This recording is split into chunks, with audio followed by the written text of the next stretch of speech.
एक बार एक व्यक्ति बौद्ध भिक्षु के पास जाता है और कहता है, मैं अपने नगर का एक व्यापारी हूँ। मेरा पूरा दिन अपने व्यापार के कामकाज में ही गुजर जाता है, जिसकी वजह से मुझे ज़्यादा खाली समय नहीं मिलता।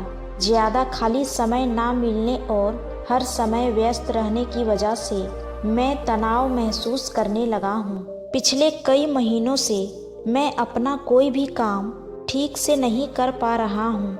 अब तो किसी काम में मेरा मन नहीं लगता।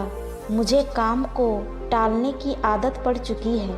मैं बहुत आलसी और चिड़चिड़ा सा हो गया हूँ। अपनी इन सारी आदतों की वजह से मैं आजकल बहुत ही अशांत और व्याकुल रहने लगा हूँ।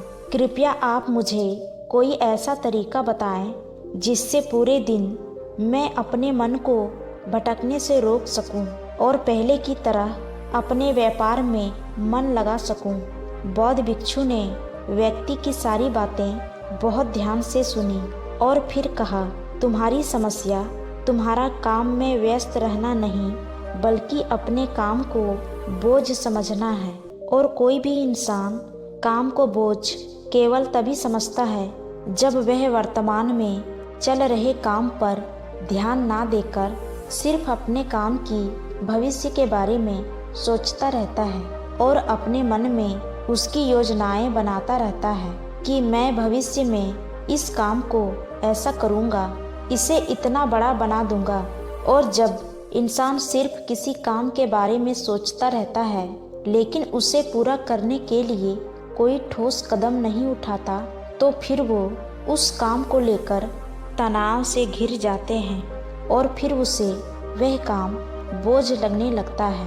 ये सुन व्यक्ति ने कहा, हाँ महात्मन, आपने तो मेरी मन की बात कह दी। मैं भी पिछले कई महीनों से रोज अपने काम में ध्यान देने के बजाय अपने व्यापार के भविष्य के बारे में सोचता रहता हूँ कि कहीं भविष्य में मेरा व्यापार कम ना हो जाए, कहीं कोई दूसरा व्यापारी मेरे व्यापारी के इलाके में कब्जा ना कर ले।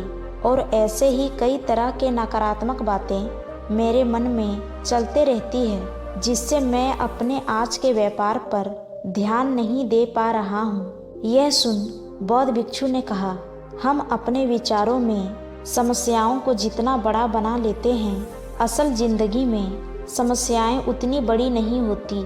तुम्हें केवल अपने आज पर ध्यान देने की ज़रूरत है, बाकी सब अपने आप ही ठीक हो जाएगा।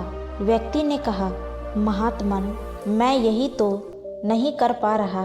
मैं अपने आज के कामों पर ही तो ध्यान नहीं दे पा रहा। मैंने बहुत कोशिश की, लेकिन मैं हर बार भटक जाता हूँ। मैं अतीत में की गई गलतियों पर पश्चाताप करने लगता हूँ, भविष्य की योजनाएं बनाने लगता हूँ और फिर मेरा मन अशांत हो जाता है। आप मुझे कोई ऐसे तरीके बताएं जिससे मैं आज पर ध्यान केंद्रित कर सकूं, लेकिन मैं लंबे समय तक ध्यान, योग इत्यादि नहीं कर सकता और ना ही कोई बड़ी साधना कर सकता हूँ। इसीलिए आप मुझे कोई आसान तरीका ही बताएं। बौद्ध भिक्षु ने कहा, ठीक है, आज मैं तुम्हें 10 ऐसे छोटे छोटे तरीके बताने जा रहा हूँ जिन्हें तुम अपने रोज के कामों के साथ कर सकते हो। ये तरीके सुनने में तो बहुत छोटे लगते हैं, लेकिन अगर तुमने पूरी संकल्प के साथ इनका पालन किया तो सिर्फ कुछ दिनों में ही तुम्हें इनके सकारात्मक परिणाम दिखने शुरू हो जाएंगे और तुम अपने वर्तमान के कामों को ज़्यादा ध्यानपूर्वक कर पाओगे। व्यक्ति ने कहा, जी महात्मन, आप मुझे वो 10 तरीके बताएं, मैं ज़रूर उनका पालन करूँगा। बौद्ध भिक्षु ने कहना शुरू किया, पहला तरीका है ध्यान पूर्वक भोजन करो। ज़्यादातर लोग भोजन करते समय भोजन करने पर ध्यान नहीं देते, बल्कि उनका ध्यान तो किसी से बातें करने, किसी पुराने विचार में खोए रहने या फिर कुछ देखने में होता है, जिससे उनका मन भोजन करने के दौरान भी अशांत रहता है। भोजन के थाली आने के साथ ही उसकी सुगंध, थाली में कौन सा भोजन परोसा गया है भोजन दिखने में कैसा है, इन सब का पूरे ध्यान पूर्वक निरीक्षण करना चाहिए और मन ही मन भोजन बनाने वाले और उस भोजन को उगाने वाले को धन्यवाद प्रकट करना चाहिए। हर एक निवाले के साथ भोजन के स्वाद का आनंद लेना चाहिए, ना कि सिर्फ पहले निवाले का। अगर तुम पूरे प्रेम के साथ ध्यान पूर्वक भोजन को ग्रहण करते हो तो भोजन के खत्म होने तक तुम्हारा मन एकदम शांत हो जाएगा और तुम अंदर से आनंद महसूस करोगे। और यही कारण है कि पुराने भारतीय समाज में मौन रहकर भोजन करने की परंपरा रही है, क्योंकि मौन होकर ध्यान पूर्वक भोजन करना भी ध्यान करने का एक तरीका है। और ना केवल भोजन करते समय, बल्कि अगर तुम रोज़मर्रा के अन्य कामों को भी, जैसे कि चलना, नहाना, सफाई करना इत्यादि को भी ध्यान पूर्वक करते हो तो तुम पूरे दिन खुशी और आनंद से भरे रहोगे। बौद्ध भिक्षु ने कहा, दूसरा तरीका है अपनी सांसों पर ध्यान दो। सांस प्राकृतिक रूप से चलने वाली एक स्वाभाविक और लयबद्ध प्रक्रिया है। जब हम अपनी आती जाती सांसों पर ध्यान देते हैं तो यह हमें हमारा दिमाग से निकालकर शरीर में ले जाती है। परिणाम स्वरूप हम अपनी विचारों के उलझन, भय और चिंताओं से मुक्त हो जाते हैं और यह काम तुम किसी भी समय कर सकते हो। बुद्ध के द्वारा बताई गई विपासना ध्यान विधि में भी अपनी आती जाती सांसों पर ध्यान केंद्रित करने के लिए ही कहा गया है। जब भी तुम तनावग्रस्त हो जाओ या खुद को विचारों में उलझा हुआ पाओ तो तुरंत अपना ध्यान अपनी आती जाती सांसों की तरफ मोड़ दो। कुछ ही पलों के बाद तुम महसूस करोगे कि तुम शांत होते जा रहे हो। तुम्हारी सारी उलझनें, सारा तनाव गायब हो गया है। और अगर तुम लंबे समय तक अपने सांसों पर ध्यान केंद्रित करने की आदत डाल लेते हो तो तुम खराब से खराब परिस्थितियों में भी खुद को शांत रख पाओगे और अपने वर्तमान के कामों पर ज़्यादा लंबे समय तक ध्यान केंद्रित कर पाओगे। सांसों पर ध्यान देना हमें यह याद दिलाता है कि हम कौन हैं।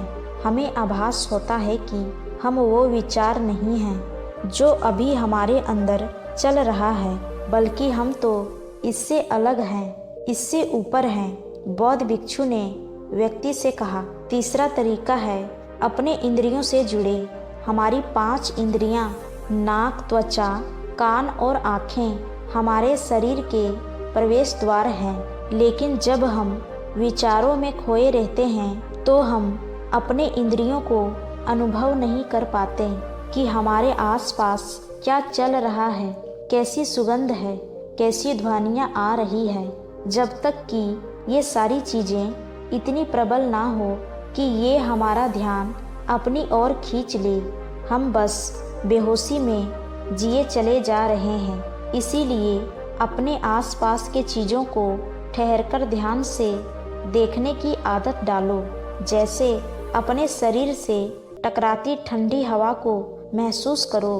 बगीचे में खिले रंग बिरंगे फूलों पर ध्यान दो, उनकी खूबसूरती को निहारो। पक्षियों की आवाज़ों पर ध्यान दो। उगते और डूबते हुए सूरज को कुछ देर ठहरकर देखो। यह सारी छोटी छोटी चीज़ें तुम्हें तुम्हारे वर्तमान से जोड़ेगी। अगर तुम अपने जीवन में शांति और आनंद का अनुभव करना चाहते हो तो तुम्हें अपनी आसपास की चीज़ों पर ध्यान देना होगा। तुम्हें कुछ पल ठहरकर उन्हें प्रेम पूर्वक देखना और महसूस करना होगा। बौद्ध भिक्षु ने कहा, चौथा तरीका है अपने मन में उठने वाली नकारात्मक भावनाओं का निरीक्षण करो। परेशान, निराशा या क्रोधित होना हम इंसानों में आम बात है, लेकिन हमें चाहिए कि हम ऐसी भावनाओं के बहाव में ना बहें, बल्कि जब भी हमारे अंदर किसी भी प्रकार की नकारात्मक भावना उठे तब हमें इन भावनाओं पर ध्यान देना चाहिए। जैसे कि जब तुम्हें गुस्सा आए या कुछ गलत करने का मन करे तो कुछ देर ठहरकर देखो कि उस समय तुम्हारे अंदर कैसे विचार उठ रहे हैं। कुछ देर में तुम महसूस करोगे कि तुम वो विचार नहीं हो, तुम उनसे अलग हो। तुम उन्हें देखते रहो और कुछ ही देर में वो सारे नकारात्मक विचार गायब हो जाएंगे। और अगर तुम हर बार ऐसा ही करते हो तो तुम तुम्हारी भावनाओं पर नियंत्रण करना सीख जाओगे। तुम उन्हें देखते रहो और कुछ ही देर में वो सारे नकारात्मक विचार गायब हो जाएंगे। और अगर तुम हर बार ऐसा ही करते हो तो तुम तुम्हारी भावनाओं पर नियंत्रण करना सीख जाओगे। बौद्ध भिक्षु ने कहा, 5वां तरीका है, अपने मन में उठने वाले हर विचार पर भरोसा मत करो। हमारा मन हर समय अनुमान और धारणाएं बनाता रहता है जो कि सच नहीं होती। जैसे कि जब भी हम किसी व्यक्ति से मिलते हैं या किसी नई चीज को देखते हैं तो तुरंत हमारा मन उसके बारे में अपनी पूर्व धारणाएं बनाने लगता है और फिर उस चीज या इंसान को या तो अच्छा या बुरा बनाकर हमारे सामने पेश करेगा।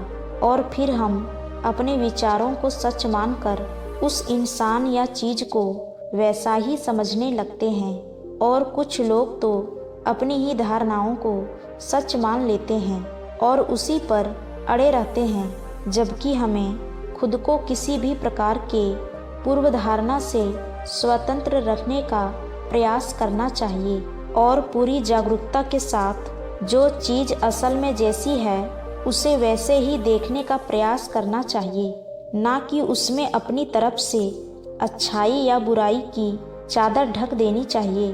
अगर तुम वर्तमान में रहते हुए पूरे साक्षी भाव के साथ बिना किसी पूर्व धारणा के किसी चीज को देखते या सुनते हो तो यह तुम्हें शांत और तनाव मुक्त रखेगा। बौद्ध भिक्षु ने कहा, 6ठा तरीका है, रोज कुछ देर तक ध्यान का अभ्यास करो।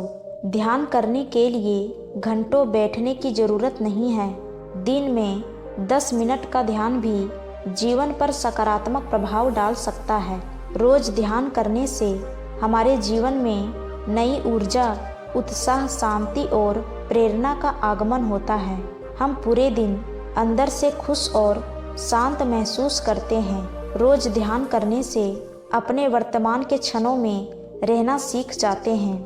बौद्ध भिक्षु ने कहा, 7वां तरीका है, जो तुम्हारे पास है उसके लिए आभारी रहो। जिंदगी में खुशी लाने का सबसे आसान तरीका है आभार व्यक्त करना। धन्यवाद अदा करने से न केवल जो भी चीज़ें हमारे पास है उनसे हमें असली खुशी मिलती है, बल्कि जो हम पाना चाहते हैं उसे पाने का रास्ता भी हमें दिखना शुरू हो जाता है। क्योंकि धन्यवाद के भाव से भरा मन समस्याओं के तरफ नहीं बल्कि उनके समाधान के तरफ केंद्रित होता है। उसके लिए इस अदृश्य ब्रह्मांड शक्ति का धन्यवाद अदा करना तुम्हारे जीवन को जादुई तरीके से बदलकर रख सकता है। तुम्हें ये सोचना चाहिए कि तुम कितने धन्य हो कि तुम्हारे पास एक निश्चित चीज है।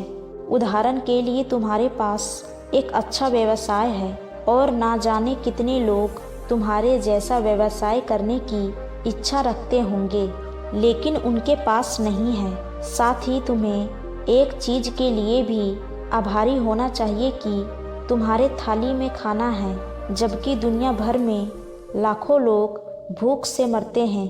भिक्षु ने कहा, 8वां तरीका है, दूसरे की बातों को ध्यानपूर्वक सुनो। किसी दूसरे व्यक्ति से बात करते समय यह सोचे बिना कि उसे क्या कहना है या उसके बात का कैसा जवाब देना है, तुम्हें ध्यानपूर्वक सामने वाले की बातों को पूरे ध्यान से सुनना चाहिए। तुम्हें सामने वाले से बात करना है, उसे जवाब देने के लिए नहीं बल्कि उसकी भावनाओं को समझने के लिए। जब तुम किसी से बात करो तो अपने कान, दिल और अंतर्मन से उसकी बातों को सुनो और समझो। ऐसा करना सामने वाले से तुम्हारे रिश्ते को तो मजबूत करेगा ही, साथ ही ये तुम्हारे लिए एक अभ्यास है अपने धैर्य और एकाग्रता को बढ़ाने का। और जब हम ज़्यादा सुनते और कम बोलते हैं, बहुत से परेशानियों से भी बच जाते हैं। जिससे हमारा मानसिक तनाव भी कम रहता है।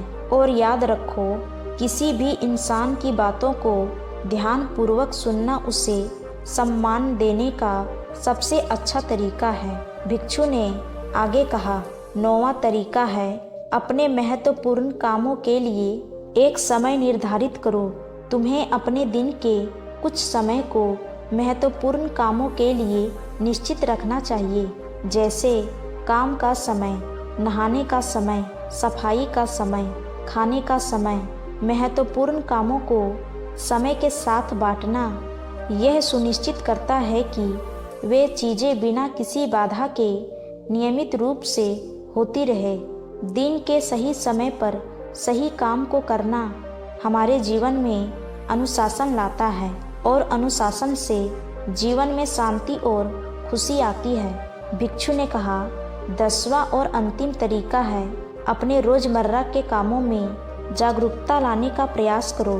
तुम जब भी किसी काम को करो तो उसे वर्तमान में रहकर करने की कोशिश करो। हर बार तुम्हारा मन अपने विचारों में खो जाएगा, लेकिन तुम्हें फिर से खुद को वर्तमान क्षणों में वापस लाना है और ये तुम्हें हर बार करना है जब तक कि ये तुम्हारी आदत ना बन जाए। और साथ ही ये देखने का भी प्रयास करो कि उस काम को करते वक्त तुम्हारे अंदर किस तरह के विचार उठ रहे हैं। यह एक छोटा सा अभ्यास तुम्हें वर्तमान में जीने में तुम्हारी मदद करेगा। भिक्षु ने आगे कहा, शांति और आनंद कोई घटना नहीं है, बल्कि ये एक प्रक्रिया है जो हमारे जीवन के साथ साथ होती है, अगर हम जागरूक रहकर जीना सीख जाते हैं। इतना कहकर बौद्ध भिक्षु मौन हो गए और वह व्यापारी उनका धन्यवाद करते हुए वहाँ से चला गया। धन्यवाद।